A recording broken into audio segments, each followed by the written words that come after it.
Welcome back. On Monday, I broke down what I thought Gonzaga's starting lineup and rotation would look like this season. Today, it's Washington State's turn as the Cougars are getting stronger and stronger every year and look to be a fringe NCAA tournament team this season. Like on Monday, let's start with the locks in WSU's starting five. Those locks are Noah Williams and Efe Abogidi. Both Williams and Abogidi started all 27 games last season, so that's that. I foresee both of them staying at the same positions as last year, so that means Williams at the 2 and Abogidi at the 4. That leaves 3 spots up for grabs. I'm giving 2 to transfers. At the 1, I'm going with Michael Flowers. He's rated the number 63 transfer in the country by Jeff Goodman and averaged 21 points per game at South Alabama. Basically, between Flowers and Williams, this backcourt can light it up. Both Flowers and Williams are shooting guards who can handle point guard responsibilities, so they will both complement each other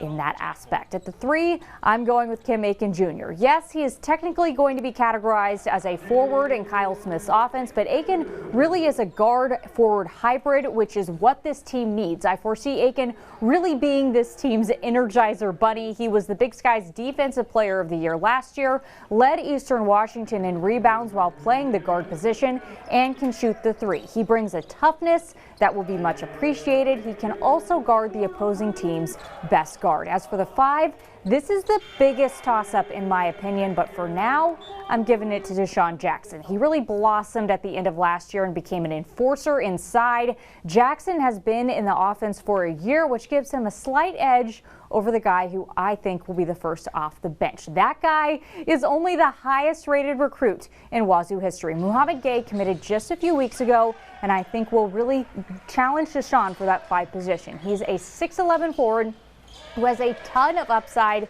and can shoot the 3. Basically, it boils down to this. Gueye has a 3 and Dishon doesn't, but Dishon has more of a presence inside. With 3 players in the starting 5 who can shoot it from distance in Flowers, Williams, and Aiken, and another actively working on his range in Abogidi, I think a big presence inside will be more valuable to the Cougs. I could see Gueye getting into that starting 5 at some point during the season, though, so that will be fascinating to watch all year long.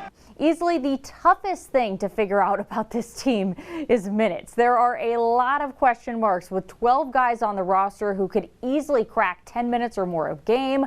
Quite honestly, it gave me a headache trying to figure this out today, so I'm going to go with the players who I believe will definitely get minutes, and then a group of guys who will have to battle it out. A reminder, there are 200 minutes to give out per contest. We'll begin with Noah Williams. I see him bumping up to 35 minutes a game this season. He was at 30 last year, and with Bonton presumably gone, I think a 5-minute bump is warranted. I also think Abogidi gets a 5-ish minute bump and goes from 24 minutes a game to 30. I am giving the rest of the starters 20 minutes each, so that's Aiken, Flowers, and Jackson.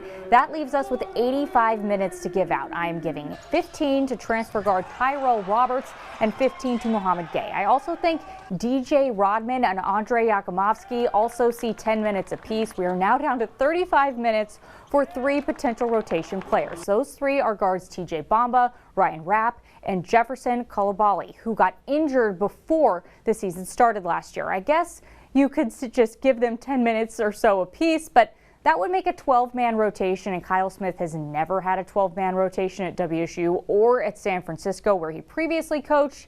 He normally caps it at 10. We're already at 9 players. I could potentially see the rotation getting stretched to 11. And then having the minutes left over distributed among bench players I've already mentioned outside of these 3 players. But I'm not ready to say which player out of those 3 is on the outs yet. Sometimes you just gotta admit when you just aren't sure, and that's more than fine, folks. Whatever happens, this is a super deep and dynamic squad. We'll see if they can make the NCAA tournament for the first time since 2008. That's it for sports.